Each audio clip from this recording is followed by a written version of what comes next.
Joining me to analyze it, a true political expert who's done tremendous things, really inspiring the next generation of great leaders, Turning Point USA founder and president, and a very successful podcaster and host himself, Charlie Kirk. Charlie, as a conservative, are you worried about the game plan that's playing out before your eyes over these last 6 months?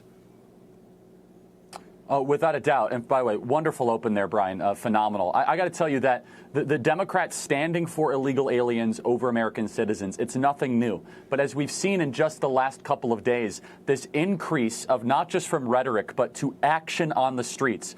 We saw this happen in California, where you saw one individual firing off a firearm towards ICE officers. And the targeting of ICE officials should chill every single person in this audience. I got to tell you, though, the Democrat Party, we were wondering if they were going to moderate. You know, Brian, I sat down with Gavin Newsom back in the spring. It went very viral on his new podcast. And it seemed as if he wanted to try to move to the middle. It turns out the Democrat Party and the Democrat base does not want a move to moderation. They want the opposite, actually. Zohran Mamdani and the rise of Mamdani really could go to show that they want more of the anti-civilization, anti-border, anti-goodness of the West movement to take hold of the Democrat Party.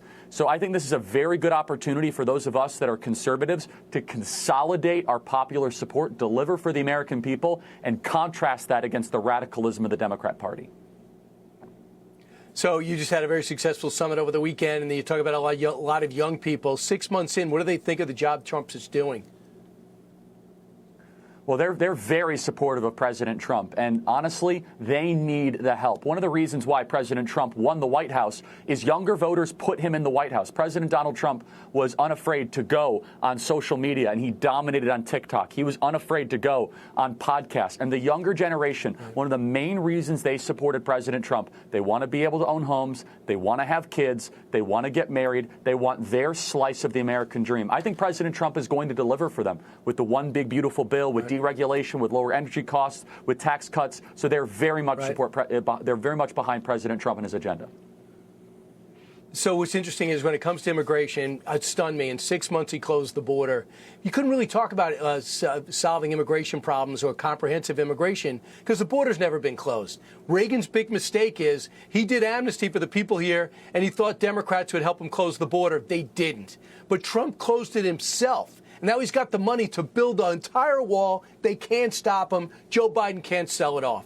So now he's saying this about maybe meat packers, farmers, and farmers, meat packers, and hospitality workers. He's seeing a different way, not a path to citizenship, but he's seeing possibly extending their visas, and yet they're undocumented, they're illegal. Here's what Donald Trump said this week.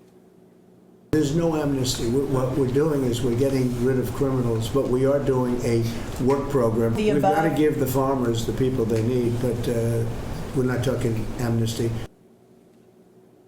So, Charlie, I think this is a good move. You do not think this is a good move.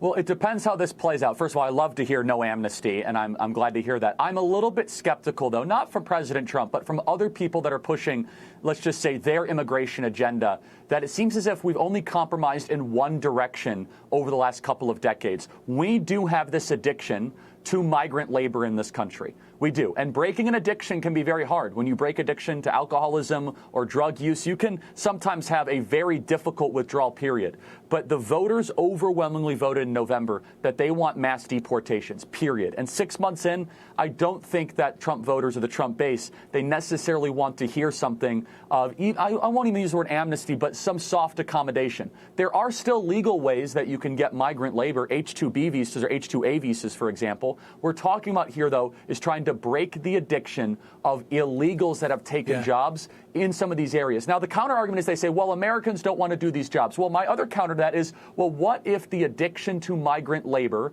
has actually prevented automation, prevented the use of AI or robotics? There's no easy answer here, Brian, but I tend to go and skew in the direction and understanding that President Trump is getting pressure in both directions to fulfill the mandate the voters gave us. Yeah, 42% of all farm workers are illegal undocumented immigrants. I don't even like to use the word undocumented, but they don't have papers. The Office for Immigration Policy, keep an eye on it. That's what Trump is forming to try to see if we could help the farms in the short term. Thanks so much, Charlie Kirk. Appreciate it. Thanks, Brian. Appreciate it. Thank you.